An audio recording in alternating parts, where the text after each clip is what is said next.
दिल्ली में पिछले 2 हफ्तों से हो रहा किसान प्रदर्शन पर यहाँ किसानों की चिंताओं को छोड़कर बाकी सब मुद्दों को बड़ी जोर शोर से उछाला जा रहा है।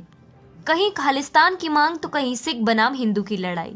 हेडलाइंस में अब बस यही मुद्दे देखने को मिल रहे हैं। हालांकि अब इस कहानी में चाइनीज एंगल जुड़ता दिखाई दे रहा है। दरअसल खालिस्तान की मांग करने वाले आतंकवादी संगठन सिख फॉर जस्टिस यानी SFJ का एक ऐसा लेटर सामने आया है जो गलवान घाटी में हुए भारत चीन विवाद के ठीक बाद चीनी राष्ट्रपति शी जिनपिंग के नाम लिखा गया था। चीनी मीडिया पहले ही भारत में अलगाववाद को भड़काने की धमकी दे चुकी है। ऐसे में इस बात का शक बढ़ जाता है कि कहीं दिल्ली में हो रहे इस नकली किसान प्रदर्शन के पीछे चीन का हाथ तो नहीं। आइए सबसे पहले 17 जून को लिखे इस लेटर पर नजर डाल लेते हैं। लेटर में SFJ मोदी सरकार की आक्रामकता की निंदा करते हुए जिनपिंग सरकार को अपना समर्थन जाहिर करता है। इस लेटर में आगे लिखा है, हम चीनी लोगों के सदैव आभारी रहेंगे जिन्होंने भारत से खालिस्तान को अलग करने की हमारी मांग को भरपूर समर्थन दिया है।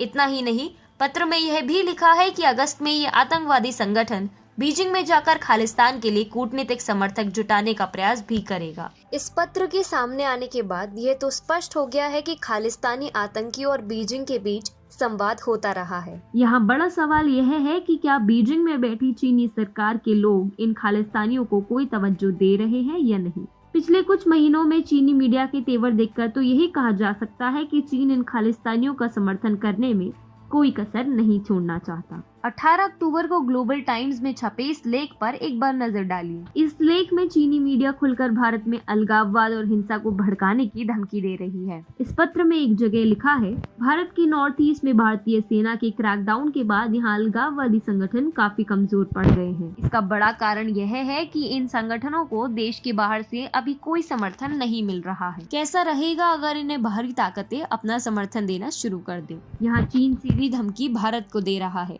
कि अगर भारत ताइवान कार्ड खेलना बंद नहीं करता है तो चीन भारत में अलगाववाद को भड़का सकता है। एक बात समझने वाली यह भी है कि जब भारत चीन के बीच में विवाद बढ़ रहा है तो आखिर चीन खालिस्तानियों का समर्थन करने के इतने बड़े अवसर को कैसे छोड़ सकता है। पिछले दिनों केंद्रीय मंत्री राव साहेब दानवे ने भी अपने एक भाषण में कहा था कि इस किसान प्रदर्शन के पीछे पाकिस्तान के साथ साथ चीन का हाथ भी हो सकता है। उनके इस बयान से नेशनलिस्ट कांग्रेस पार्टी इतनी आहत हो गई कि उन्होंने दानवे के इस्तीफे तक की मांग कर डाली। लेकिन अब जब SFJ आतंकी संगठन और बीजिंग के बीच में सीधा कनेक्शन देखने को मिल रहा है तो सरकार और देशवासियों को इसे गंभीरता से लेने की आवश्यकता है।